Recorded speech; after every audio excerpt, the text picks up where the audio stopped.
A todos. Bom dia, boa tarde, boa noite para quem não está online. Vamos, vamos começar a nossa live sobre o direito dos autistas. Eu estou esperando a doutora Maíra entrar.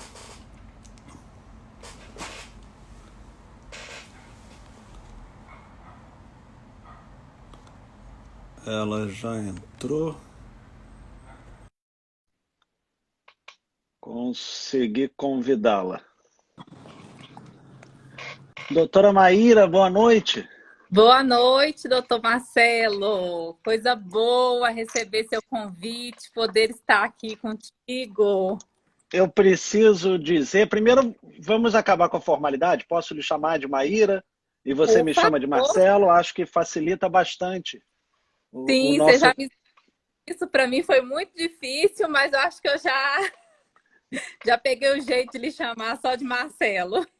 Eu queria falar que é uma honra é, que você tenha aceitado o meu convite, que esse é um dos direitos importantes que a gente tem que defender, uma bandeira que a gente tem que carregar, e eu tenho muito orgulho que a advocacia tenha pessoas como você lutando por um direito tão importante, a inclusão, né? Então, eu queria que nesse início da nossa conversa, eu vou tentar extrair o máximo possível do seu conhecimento, né? As pessoas são ávidas por tirar dúvida nesse assunto.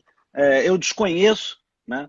Então eu peço desculpa se eu cometer alguma falha, a falha é toda minha, mas eu vou aprender muito com você. Então eu queria que, se fosse possível, que você começasse se apresentando, dizendo quem você é, o que você faz, para começar a ficar à vontade aqui nessa nossa conversa, nesse nosso bate-papo. Marcelo, eu tenho a dizer primeiro que a honra é toda minha. Eu fico Ah, tão feliz quando as pessoas se interessam por um assunto que para mim é muito importante, né? Era algo que eu também desconhecia e de uma hora para outra fui inserida nesse mundo e a partir daí para mim se tornou de grande importância. E sempre que eu acho que eu encontro pessoas que não têm nada a ver com esse universo, mas que estão dispostas a conhecer, a aprender e a falar sobre esse assunto, a gerar conhecimento sobre ele, me deixa muito feliz, né? Porque eu acredito que é através do conhecimento que a gente vai conseguir a verdadeira inclusão dessas pessoas na sociedade. O meu filho, ele foi diagnosticado com autismo há 2 anos e meio, mais ou menos. ah, É pouco tempo que nós estamos nesse mundo, né? Diante de tantas coisas novas, de tantas novidades. Eu já assimilei muita coisa, mas eu acho que falta ainda para a sociedade entendimento sobre isso, né? Como essas pessoas têm potencial de estar ali no meio, elas devem ser recebidas. E há 2 anos e meio, quando eu recebi o diagnóstico dele, o que mais me preocupou foi o futuro dele, né? Como que a sociedade receberia ele? Então, eu me sinto responsável em colaborar na construção dessa sociedade inclusiva. Por isso o meu engajamento aqui dentro, né? Às vezes eu penso, será que é egoísmo meu? Eu faço por uma causa própria, né? Mas eu acho que é de colaboração aí para uma grande comunidade. Então, quando eu encontro pessoas que não estão inseridas aí nessa temática, vivenciando no dia a dia e estão dispostas, né, a me ajudar nessa propagação de conhecimento, para mim, aí sim, para mim é uma grande honra. E eu que gostaria de lhe agradecer por isso. que isso, eu acho que a bandeira tem que ser carregada por todos nós, né? Independente da gente viver a situação particularmente ou não, é importante que as pessoas carreguem as bandeiras e levem adiante o conhecimento o máximo possível, né? A gente tem que, não tem sentido no ano de 2020 ainda ter gente com preconceito, né? Seja de credo, de cor de pele, de gênero, de sexualidade, né? Ou de pessoa com deficiência. Quer dizer, é uma aberração a gente ter que carregar alguma bandeira nesse sentido. Mas faz parte da vida e, Sim, e você não me parece uma pessoa que desista de carregar suas bandeiras. Então, jamais. é, agora estamos carregando juntos essa bandeira. Que bom. E você sabe que eu vou lhe pedir muito socorro, né? A partir de agora. Eu estou à sua disposição. Maíra, a Aline, e se me permite de vez em quando ler e voltar, a Aline Nietzsche diz que é advogada e que também tem um filho inserido nesse mundo azul, né? É, é tão delicado a forma como as pessoas tratam, é um negócio comovente, né? Sim, sim. NID, né? Eu trabalhava com direito ambiental, era completamente distinto, né, a minha área de atuação. Depois do diagnóstico do meu filho, eu vi a necessidade, por exemplo, de demandar contra o plano de saúde para garantir a ele o tratamento necessário.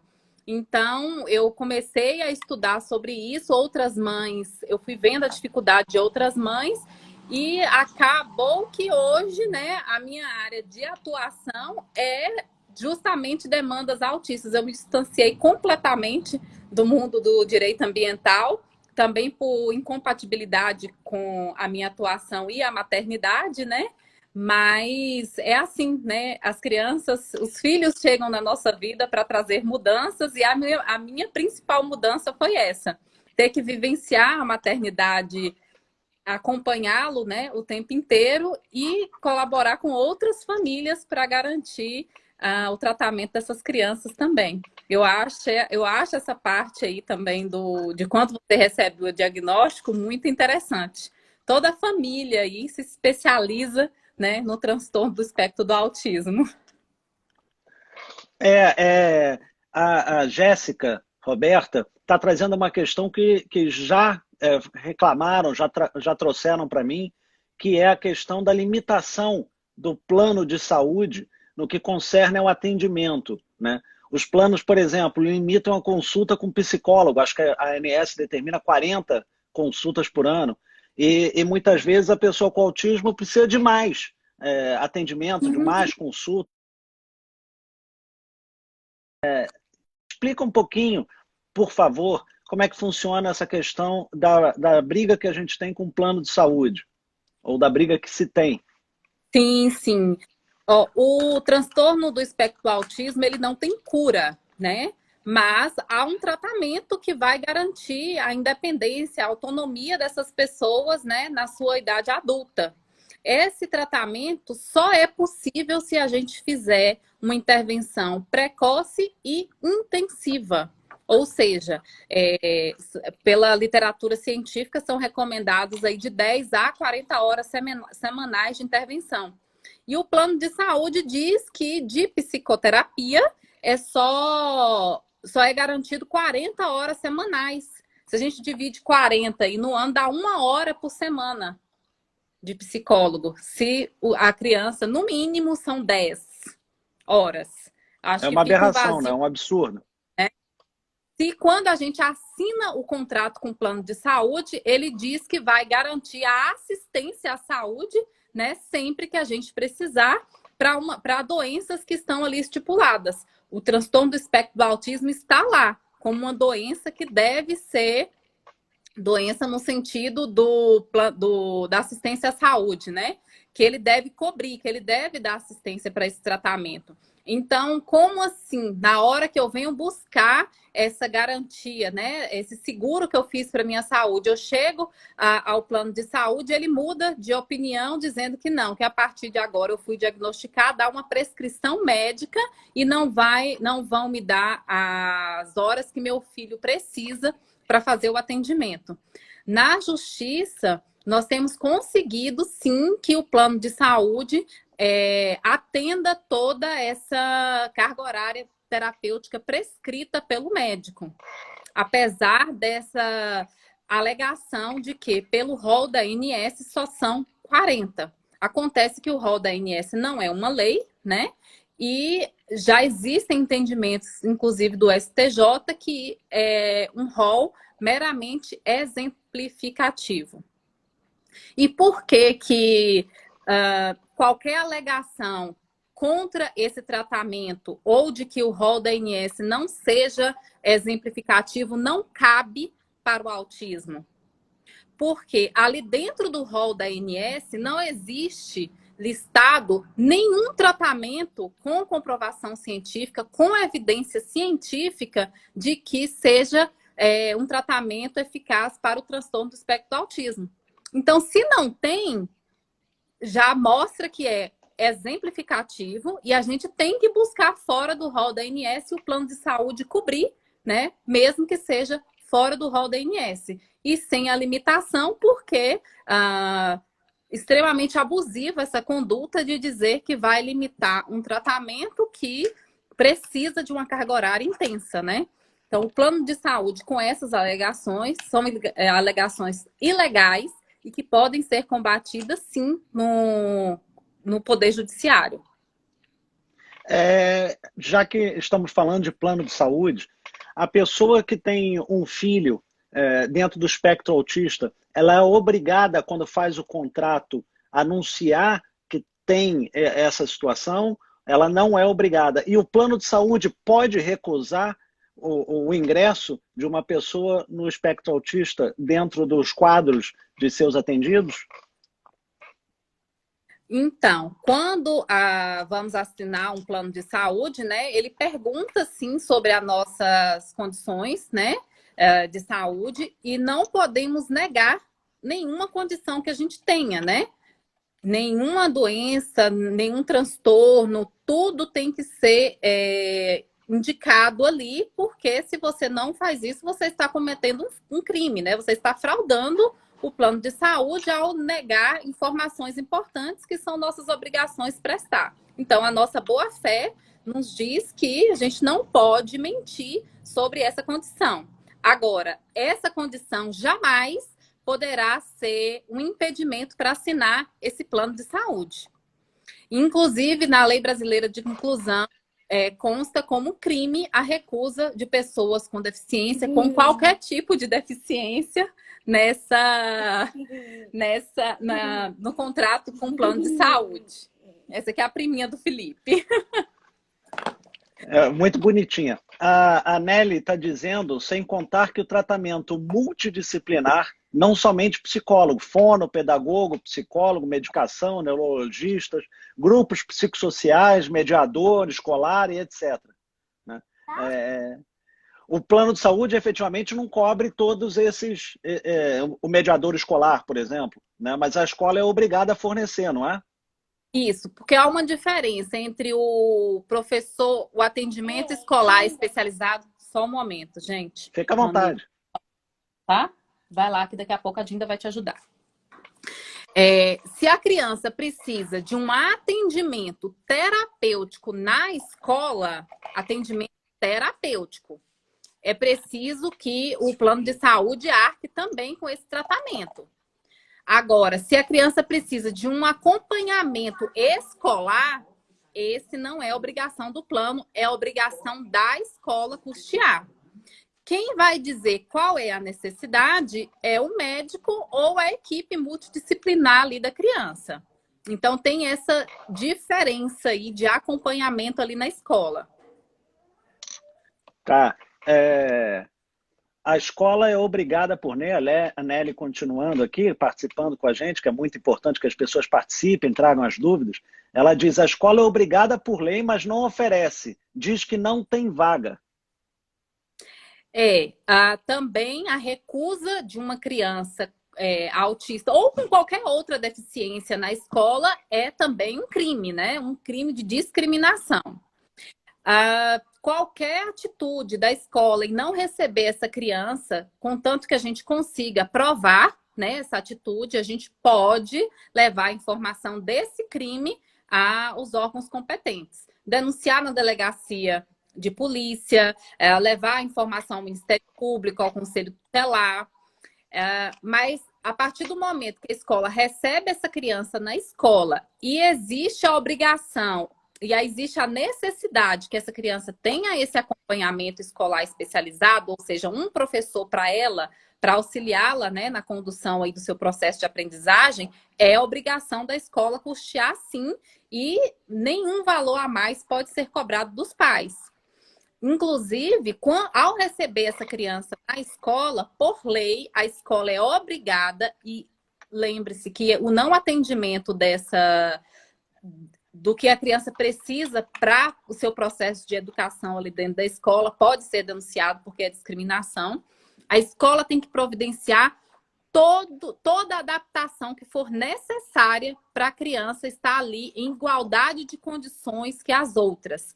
Isso vai desde a acessibilidade com rampa, ao barulho da escola, barulho de sirene, adaptação de material escolar, plano de ensino individualizado para cada criança, né? A escola vai verificar quais as habilidades, quais as competências, as dificuldades daquela criança e elaborar um plano exclusivo para ela. Então, tudo isso é responsabilidade da escola, é obrigação da escola, e qualquer atitude que seja diferente disso é discriminatória e deve sim ser denunciada aos órgãos competentes para que aquela escola, né, sofra, né, as consequências legais.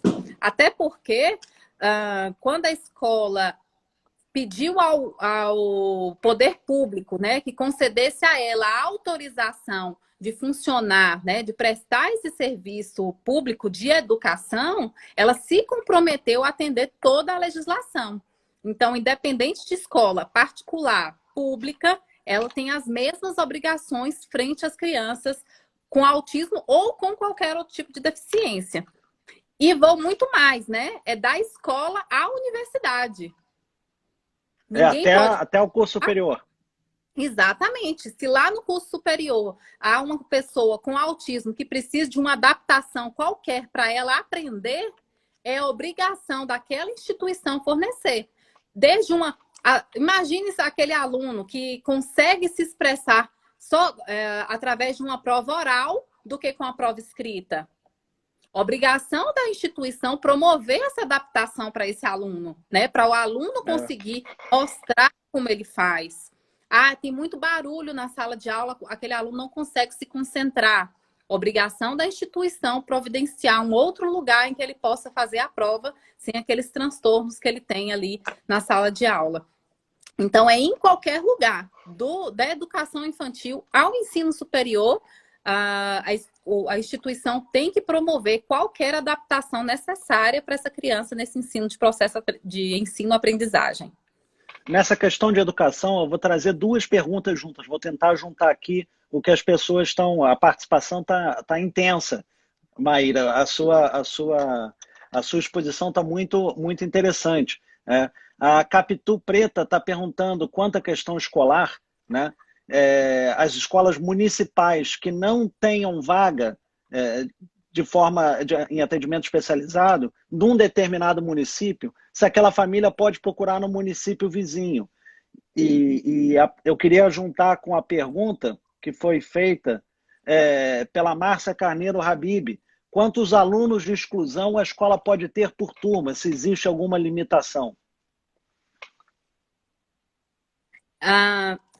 Nenhuma escola pode negar matrícula por alegar que já atingiu a cota, né? A cota de pessoas com deficiência ali dentro.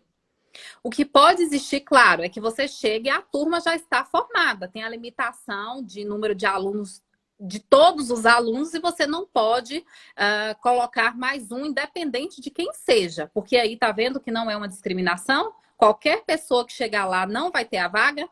Agora, você chega com seu filho e a escola diz que já atingiu o número de pessoas com deficiência ali dentro, isso aí é uma discriminação.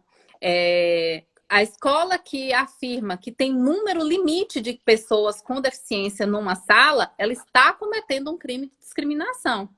Uma coisa é ela realmente limitar o número de pessoas, de crianças, de pessoas ali dentro, para o melhor desenvolvimento da turma. Agora, o que ela não pode fazer é usar isso de manto para negar a matrícula para outras crianças com deficiência.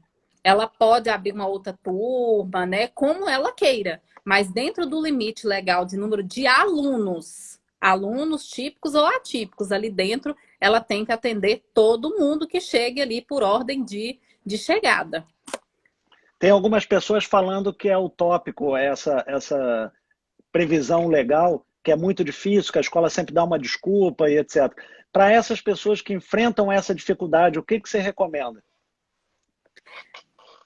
Claro que a gente sabe que tudo que a gente alegar, a gente tem que provar, né? Mesmo se a gente vê uma pessoa cometendo um crime de lesão corporal na rua, a gente vai ter que levar uma prova de que aquilo aconteceu.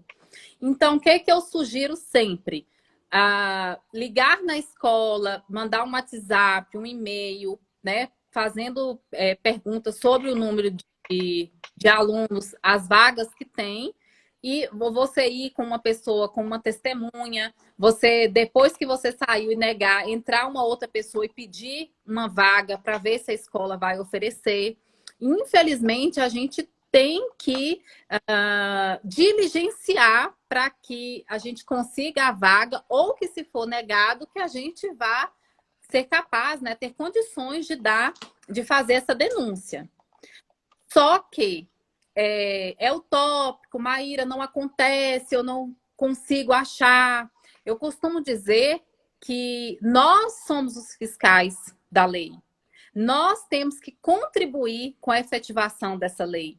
Infelizmente, ali conosco não tem ninguém fazendo essa fiscalização. O Ministério Público não pode estar ali com a gente na hora de fazer esse pedido de vaga. A Polícia Militar também não pode estar ali, a gente não tem como chamar. Então, assim, nós temos que ser os garantidores, né, dessa lei. Se a gente conseguir, todo mundo conseguir mostrar para a escola, mesmo que seja através de uma denúncia ao Ministério Público, à Delegacia de Polícia, de que ela é obrigada, está todo mundo contribuindo não só com a sua família, mas com as outras que virão, né? Eu costumo falar, aliás, foi algo que eu disse até na escola do meu filho.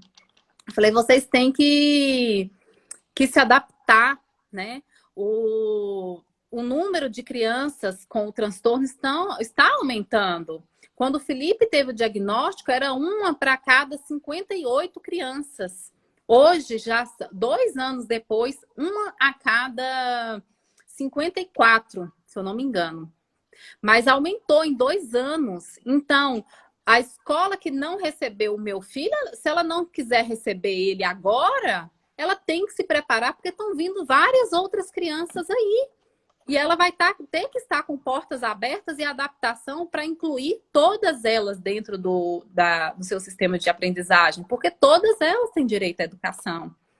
Então, se nós assumirmos também esse papel, né, de fiscalizadores, de garantidores desses direitos, eu não estou fazendo só pelo meu filho, né? Eu estou fazendo por várias outras crianças que estão por vir. E, infelizmente, cabe a gente mesmo, a nós mesmos, estar no nosso dia a dia, cobrando, fiscalizando, para que esses direitos sejam efetivados.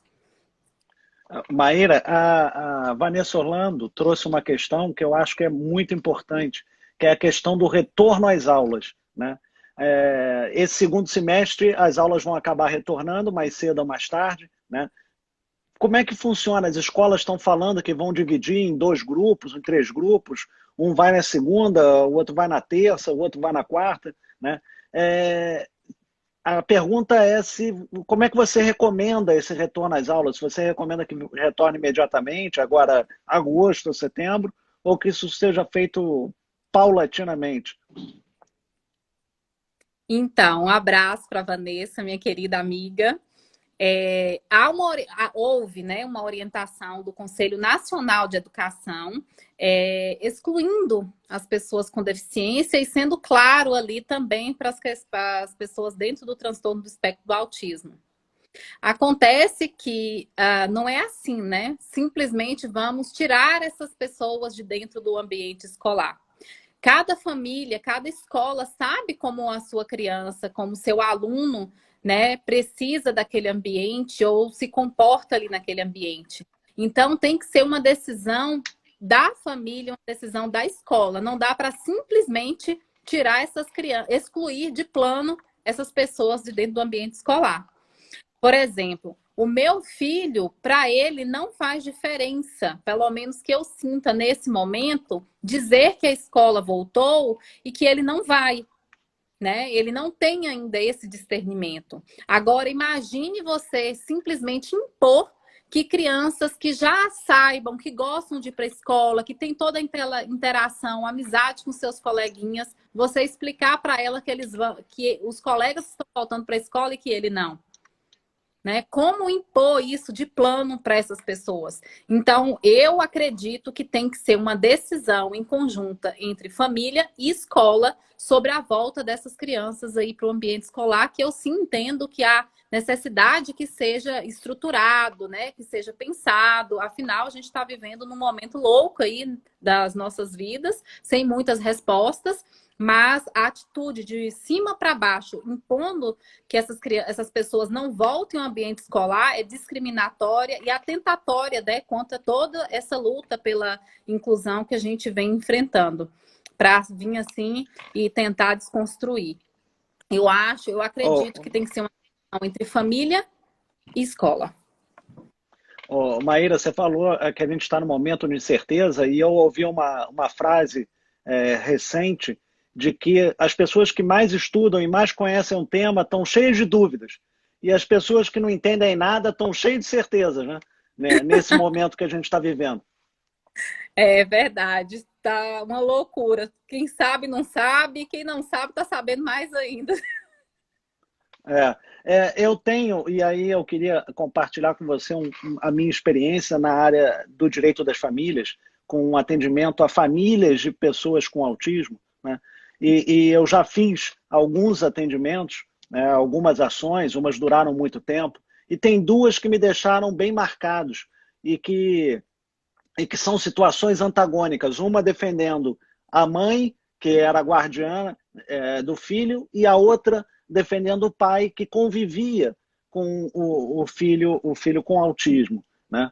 Quando eu defendi a mãe, nesse caso específico, a dificuldade era que o pai entendesse e aceitasse o diagnóstico do filho. O pai dizia que o filho não tinha autismo, ele morava em São Paulo, a mãe morava no Rio, e ele queria ter contato a cada 15 dias, durante a semana, que ela fosse, imagina, que ela fosse ao aeroporto, colocasse o filho num avião sozinho, e o filho, ele buscaria o filho lá no aeroporto em São Paulo. Então, esse foi um processo que durou muitos anos, várias perícias, várias tentativas de composição, e a questão era exatamente essa, era a negação do pai quanto à questão do filho, né? E o outro, eu estava pelo pai, que queria exercer o contato com o filho, e aí ele contava que quando ele pegava o filho na casa da mãe e levava para a casa dele, ele tinha que se trancar com os dois filhos, um típico e um atípico. Ele se trancava no quarto à noite para que todos os três pudessem dormir, porque o filho atípico podia sair do quarto, ir para a cozinha, abrir a porta, então ele tinha toda essa cautela em estar com o filho. Essa mãe resolveu mudar de estado, né? E foi a 2.000 quilômetros de distância, levando os filhos, e ele me procurava e falava: doutor, ela está impedindo o meu direito de conviver com meu filho, não é porque eu não posso ter contato, é que eu não posso. Imagina, eu viajo, meu filho tem toda uma rotina, tem todo o padrão, eu vou visitá-lo, pego ele, levo para um hotel, eu não sei se o hotel tem segurança na janela, se não tem, como é que eu vou fazer para mantê-lo no quarto. Então, na verdade, o que ela está fazendo é impedir o meu contato com ele. E isso me deixou comovido pelo outro lado. Então, eu já vi os dois lados da moeda, né? Queria trazer aqui, só para elucidar um pouco dessa experiência para você, e com relação a isso de rotina, como é que funciona a rotina de uma criança, ou de um adolescente, ou de um adulto com autismo? Então, assim, o tanto que a família é importante, né, nesse processo aí de desenvolvimento de uma pessoa com transtorno do espectro do autismo. O transtorno é um transtorno do neurodesenvolvimento. Você não tem, não tem uma causa clínica, física que você identifique, é clínico. O transtorno ele tem várias nuances, por isso que é um espectro, né? Você nunca vai achar um autista como um outro, mas há características que são muito peculiares, né? Que é esse interesse restrito, essa rotina que eles estipulam, que ele tem, a dificuldade de sair dessa rotina. Então, é difícil para uma família que já lida com essa criança, com todas essas dificuldades ali. Imagina um pai ou uma mãe que não tem a oportunidade dessa convivência, né? De estar ali inserida dentro da rotina, que essa criança faça desses pais a sua rotina. Porque, imagina, até para mudar, a criança tem dificuldade de mudar de rota na ida, por exemplo, à terapia, que é um lugar que elas vão demais. Um exemplo mais claro para mim, clássico para mim, o meu filho ele faz terapia com 2 horários seguidos, um na fono, um na psicóloga, no mesmo dia. Aí ele sai de uma, desce o elevador e vai para outra. Se eu mudo aquele dia, uma das duas, por exemplo, desmarco, a gente precisa repor em um outro horário, na hora que eu desço o elevador, que ele olha que não é o corredor da próxima, ele desregula completamente. Esses dias a gente precisou conversar com um desembargador sobre uma decisão num processo de uma criança autista que envolvia isso, né? Esse vínculo que ela tinha já terapêutico com os profissionais. E ela era uma criança calma, mas chegou dentro da recepção do gabinete, ela se desestabilizou todinha porque era um ambiente que ela desconhecia. A mãe chegou até lá fazendo um caminho que ela não conhecia. Então, ela desregula completamente e é algo bem comum com essas crianças. A família que não tem a oportunidade, os pais, né, que não tem a oportunidade de se fazer presente dentro dessa família, vai sempre haver essas dificuldades, né? O que é difícil, porque você vai, a cada momento que você tem que readaptar aquela criança, você vai perdendo as oportunidades de que ela avance, né? Quando você não consegue estabelecer o caminho só de seguir ali para ela. Então, é bem complicado quando a gente simplesmente impõe algo sem conhecer ali como que está o desenvolvimento daquela criança, como está a vivência dela. Eu acho só quem convive que vai conseguir entender esse tipo de dificuldade e vai conseguir decidir melhor, viu, Marcelo? Quem conhece sobre o autismo é que vai conseguir fazer algum tipo de decisão sobre o assunto. Por isso que quando a gente fala de ação, vai também para o Poder Judiciário, né? Mostrar aos juízes, né? Como que são essas crianças, como que é o tratamento, como elas são, que não basta dar uma canetada e dar uma decisão que vai contribuir com o desenvolvimento delas. Às vezes até faz achando que está providenciando o melhor para a vida delas e, na verdade, está atrasando o seu processo de desenvolvimento e independência. A questão da regulamentação de convívio, né? Que as pessoas imaginam que exista um padrão, né? Eu acredito que não tem como fixar um padrão, porque as crianças com autismo, os adolescentes com autismo, cada um tem as suas necessidades específicas. Então, há de ser avaliado caso a caso como deve ser inserido ou como o pai deve participar da vida dele. E o pai tendo consciência que o direito nunca é dele pai, mas isso em criança típica ou adolescente típico ou atípico. O interesse e o direito que se defende é o da criança e do adolescente. É muito difícil você incutir isso na cabeça das pessoas, né? Tanto o pai quanto a mãe, o direito deles, o interesse deles não importa. O que importa é o direito dos filhos e o interesse dos filhos, né? Então, tentar padronizar a convivência, eu acho que é uma atrocidade. A gente não pode nunca pensar nisso. Exatamente. E algo também muito peculiar para as crianças desse transtorno, e eu acredito que é uma dúvida muito grande sobre para famílias que precisam é sobre a pensão alimentícia. Também não tem nada estruturado, né? Naquele momento, uma criança, independente de típico ou atípica, que tenha necessidades diferenciadas, ou particularmente aqui para as crianças autistas, que muitas vezes um dos pais, né, precisa abandonar seu trabalho para acompanhar essa criança, porque eu te contei, né, que são de 10 a 40 horas semanais de terapia, né? A gente vive por conta dessas crianças. Muitas vezes a gente precisa abandonar o trabalho, a mãe também, quem fica por conta dessas crianças, tem também, é rígido essa equação aí de que cada um vai pagar a pensão na mesma divisão de um para outro do que essa criança precisa para sobreviver. Maíra, os alimentos, ou a fixação dos alimentos, é sempre uma questão muito delicada, né?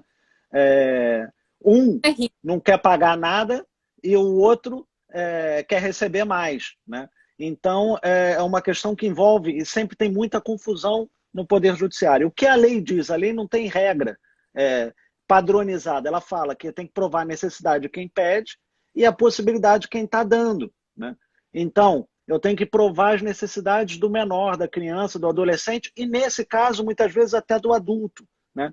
Porque uma pessoa com autismo, se não tem condições de exercer atividade laborativa e conseguir com o seu trabalho o suficiente uma manutenção digna, para mim vai ser pensionado o resto da vida. Para mim não, para a lei, né? Ele vai ser atendido pelos genitores pro resto da vida. Agora, essas necessidades todas terapêuticas que vemos que são necessárias, por mais redundante que seja, mas que são importantes, ela tem que ser custeada pelo pai ou pela mãe, que podem custear.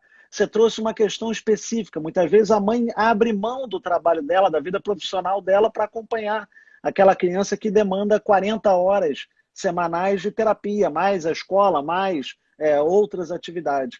Então, se ela efetivamente não trabalhar e a única pessoa a trabalhar é a outra mãe ou o outro pai, e aqui a gente tem que tratar da aceitação também de gêneros diferentes ou de sexualidade diferente, eu não tenho dúvida que ela tem direito a pedir alimentos para ela, mãe, e que tem direito de pedir alimentos para o filho, né? Seja criança, adolescente e até adulto, até que ele consiga efetivamente exercer atividade que garanta a ele a sobrevivência. Qual é o valor, qual é o percentual? A gente não sabe, porque o valor e o percentual vai depender de cada caso concreto. Então, se alguma mãe, que em geral é quem tem a guarda e quem tem o maior trabalho, né, nessas questões das crianças com autismo, se alguma mãe tem alguma dúvida agora como é que faz para receber alimentos, né, faz uma tabela, junta, relaciona todas as despesas do filho com os comprovantes, né, o comprovante médico da necessidade de se fazer aquelas terapias, o número de terapia, etc., e explica para o juiz exatamente o que é essa necessidade. O juiz não pode fixar alimentos, né, para uma criança atípica como se ela fosse típica, para uma criança com autismo como se ela não tivesse o autismo, né? E eu me lembro uma frase, e se talvez ache estranho, mas do filme Coringa, né? Que o Coringa diz que o grande problema da sociedade no tratamento das pessoas que são diferentes é que elas esperam que ele haja, aquele indivíduo que é diferente, haja dentro de uma normalidade imposta pela sociedade e que não existe, né? Ele nunca vai agir como os outros, né? Então, eu não posso esperar que ele haja como os outros. E a gente tem que respeitar a diferença, né?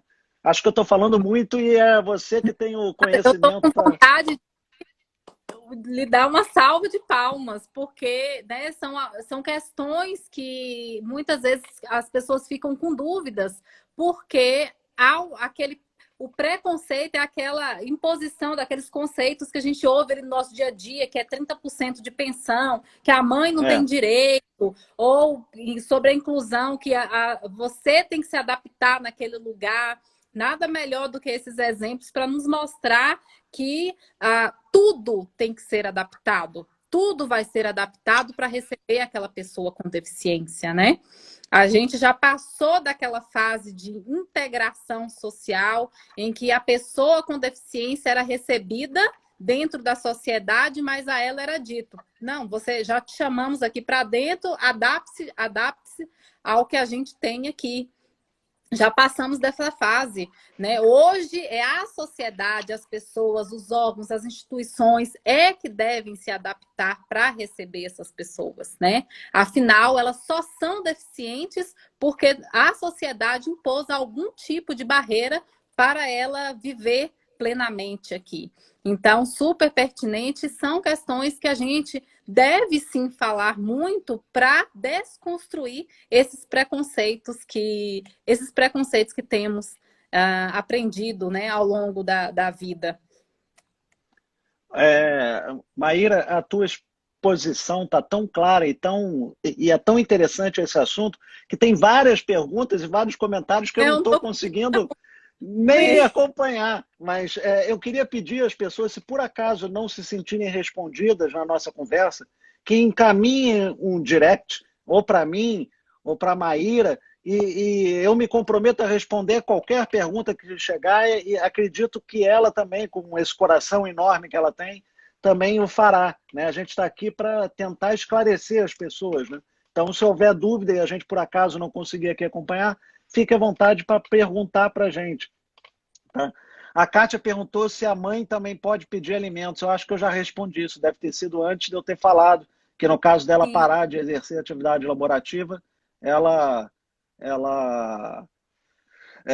pode sim pedir. A Paty Dili está perguntando como colocar nesse relatório água, luz, gastos de uso comum do filho, do pai ou de quem cuida dele. Na verdade, quando a gente trata da pensão de criança, essa criança ou esse adolescente, ele mora no local e tem as despesas que são dela, criança e adolescente, né? No caso da criança com autismo, vai ter as terapias, vai ter as necessidades de fonoaudiologia, etc., tudo determinado pelo médico, e vai ter as despesas que são comuns, né? Luz, gás, telefone e televisão, computador, várias despesas que são comuns. Como é que a gente faz isso? Eu divido o valor da despesa pelo número de moradores na residência. Então, se são duas pessoas morando, a mãe e o filho, eu divido por 2. A parte da mãe, se ela trabalhar e não precisar ser pensionada, ela arca, e a parte do filho, o juiz vai fixar dentro desse trinômio que eu já expliquei: necessidade, possibilidade e proporcionalidade. Acho que está explicado, Paty. Maíra, deixa eu lhe fazer uma pergunta que eu tenho uma dúvida, né? Existem, espalhados pelo Brasil, leis municipais ou estaduais determinando que as pessoas usem máscara nesse período de pandemia para sair na rua, né? A pessoa com autismo pode ter questões sensoriais e pode não se adaptar ao uso dessa máscara. É obrigado a usar máscara mesmo assim? Então, já foi sancionada, né, agora no mês de julho, pelo presidente, a lei federal, então, que vai valer em todo o território nacional, que essas pessoas com transtorno do espectro do autismo ou qualquer outra deficiência que não tem essa habilidade, né, de ficar com a máscara, pode ser isentas e não paga aquela multa prevista, né? O que a gente tem que considerar é que a criança, ela não precisa mesmo usar, desde que tenha um laudo dizendo, né, para você apresentar ali na hora que te interceptarem, mas também um profissional que atenda essa criança não é obrigado a atendê-la sem máscara, porque ele está atentando contra a sua vida, né? Colocando a sua vida em risco ao atender alguém sem máscara. Então ainda tem esse equívoco, né? A criança não precisa, não. Ela vai ao supermercado, ela vai transitar ali no prédio das terapias, mas se o profissional que atende essa criança não achar por bem atendê-la sem máscara, esse profissional também não está obrigado a colocar a sua vida em risco atendendo essa criança sem máscara, né? Porque há esse equívoco aí nas famílias, porque alguns profissionais não querem atender sem máscara e eles estão certos, né? Não dá para eles colocarem suas vidas, a vida de suas famílias, os seus outros pacientes em risco em razão de uma criança que não use. Ou faça o atendimento com os pais, uma avaliação, continue fazendo online os atendimentos, né? Mas só lembrar desse detalhe, que os profissionais não estão obrigados a atender as crianças sem máscara. É sempre muito esclarecedor. Eu tenho uma dúvida. Eu li que agora no início do ano foi promulgada uma lei federal também que autoriza a pessoa com autismo a tirar uma carteira de identidade, uma identificação de ser uma pessoa com autismo. E eu acho que eu já te falei que eu tenho algumas dúvidas com relação a quando eu me cadastro, eu vou dar a informação, eu vou dizer que eu tenho essa necessidade e eu tenho algumas dúvidas com o que vai ser feito com essa informação, se lá na frente pode ser tornar público ou se pode ser usado contra mim num concurso, sei lá em que situação, mas que use como forma de preconceito e não de inclusão. Eu queria que você trouxesse um pouco da sua experiência e vivência com relação a essa carteira, por favor, e qual a necessidade dela. Então, a carteira foi instituída por uma necessidade, né, diária das pessoas com autismo e do país também, porque hoje nós não temos números, nós não sabemos, por exemplo, quantas pessoas com autismo existem no nosso país. Imagine como que nós vamos promover políticas públicas, como que vamos instalar postos de atendimento especializados, se a gente nem sabe números dessas pessoas, né, aí nesse Brasilzão. Então, essa carteirinha nada mais é do que um catálogo dessas pessoas, né, dizendo onde elas estão, né, em que número elas estão, em quais regiões, e vai promover essas possibilidades. Se existem desculpas, né, para promoção dessas políticas públicas, dizendo que não se sabe quantas pessoas são e onde elas estão, com a instituição dessa carteira, as pessoas fazendo, né, o uso dessas carteiras, fazendo a expedição delas, vai ser possível a gente obter esses dados. Eu acredito que vai ser extremamente benéfico para a gente, né, para as pessoas com essa deficiência por causa disso. Ela serve hoje, além de dar dados, também para evitar que essas pessoas, eu falo a gente, porque hoje meu filho é representado por mim, né? Então, se há um constrangimento, claro, eu passo numa fila de atendimento preferencial, né? Seja na fila da casa lotérica, na fila de um pronto-socorro. Com essa carteira em mãos, eu já aviso que a pessoa tem deficiência e tem direito ao atendimento preferencial, por exemplo, porque autismo não é uma deficiência visível, né? Ninguém tem cara de autista. Inclusive, quando a gente ouve aquela frase, nossa, mas ele nem parece, a vontade de parece com o quê? Que dia que você já viu um autista que tenha uma cara, né, para você pedir essa semelhança? Então, essa carteira é para essas duas condições, né? Para garantir o atendimento preferencial onde você precisar, como forma mesmo de identificação, e para nos dizer quantos são e onde eles estão. O meu desejo é que esses dados sejam sempre usados em prol dessas pessoas. E eu acredito que assim será.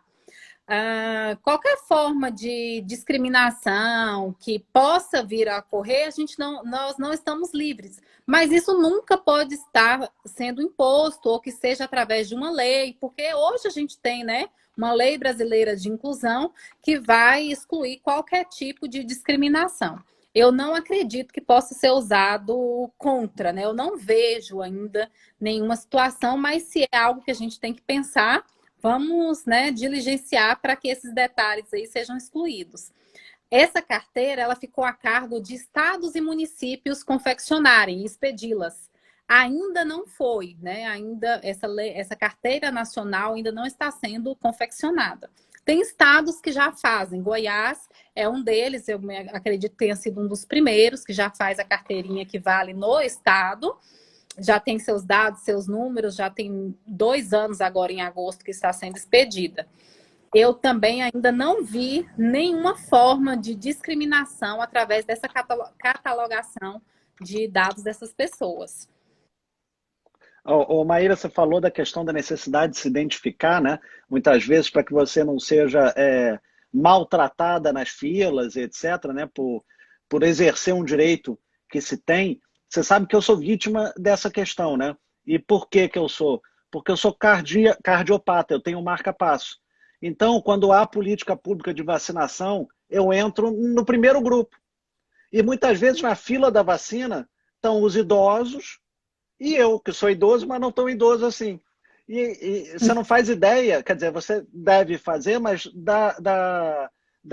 do número gigantesco de interpelações que eu sofro por aquelas pessoas, e é até bom que elas assim o façam, né? Porque afinal eu estaria me valendo de não me perguntarem por que que eu estou ali para me beneficiar, talvez, coisa que outras pessoas da minha idade não poderiam. Mas eu tenho que me identificar como portador de marca-passo, como um cardiopata, para poder não ser vítima de nenhum tipo de agressão na fila, né? Algumas pessoas até me interpelam de forma mais rígida e eu costumo responder que eu não gostaria de estar ali naquela fila para tomar vacina, eu gostaria de esperar a minha idade, de ser idoso para poder fazer. Se eu estou ali é que efetivamente eu preciso, né? É, e me identifico. Então, acho que essa carteira Eu é ia falar, interessante. sim, eu ia falar A- justamente sobre isso, Marcelo, porque depende de como você a pessoa te interpela ali, né? Às vezes ela olha para você e fala, por exemplo, eu já passei por essa situação. Chegar na fila do supermercado, na caixa preferencial com meu filho que não fica quieto, não, né, corre no supermercado inteiro, daqui a pouco se joga no chão. A pessoa olhar para minha cara, eu indo em direção à fila preferencial, botar o fechado na minha cara do caixa. Tipo, você não merece, não é essa a sua fila. Ou então, no atendimento de pronto-socorro, eu entregar sempre qual a, qual a deficiência? é. Então, assim, tem formas e formas de você ser, né, questionado. E quando ela é quando é de uma forma grossa, mal educada, você sente-se constrangido. Às vezes a pessoa pergunta mesmo para verificar, porque tá certo, tem gente que vai, né, usar daquele direito que não é seu para, né, burlá-lo. Está certo, não acho ruim as pessoas perguntarem, mas a forma como interpreta a sua estadia ali naqueles atendimentos preferenciais. Então, O botar Maíra teve, tudo ali. e tem uma questão estrangeira, infelizmente, que a gente não tem no Brasil, ou pelo menos eu desconheço, que é aquele colar do símbolo do autismo, ou muitas vezes do girassol que você carrega, né? Colar não é o termo correto, aquele é um laço que você bota, é uma fita que você bota embaixo do pescoço e é muito utilizada em companhias aéreas no mundo todo, né?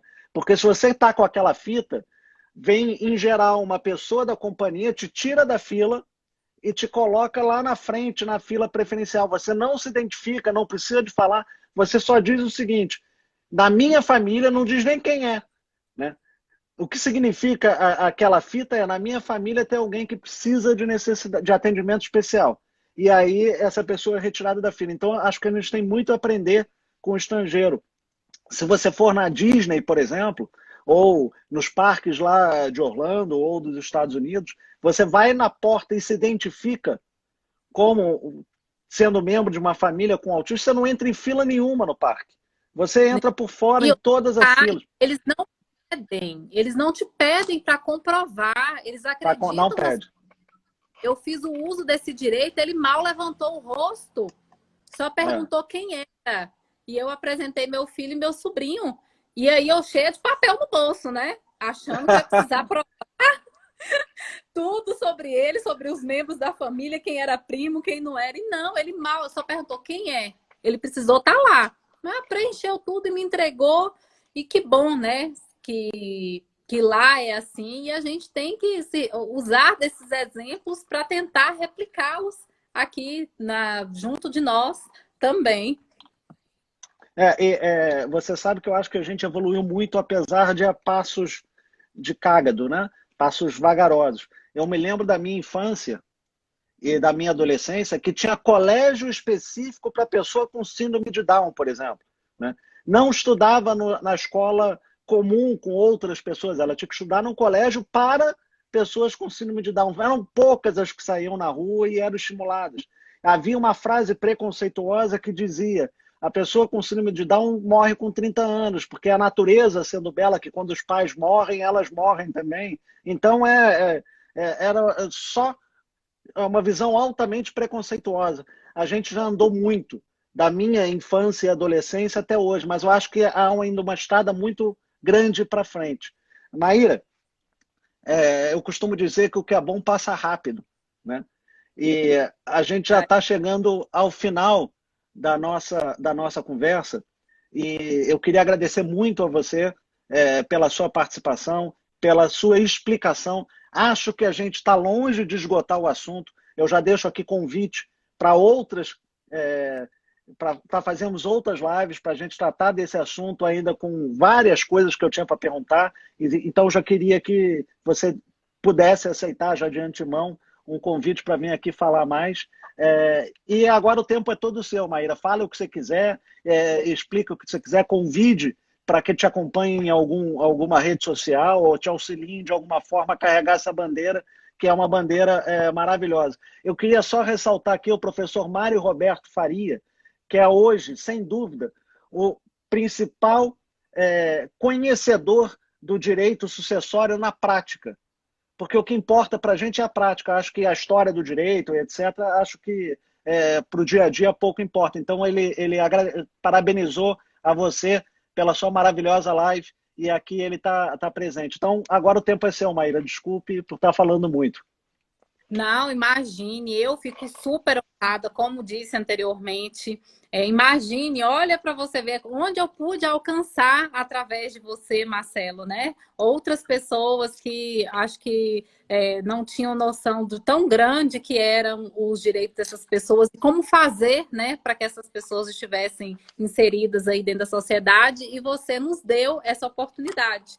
Então, quando você quiser, quando você tiver agenda, pode chamar, que eu estarei sempre à disposição para a gente juntos, né? Eu aprendi muito também contigo hoje.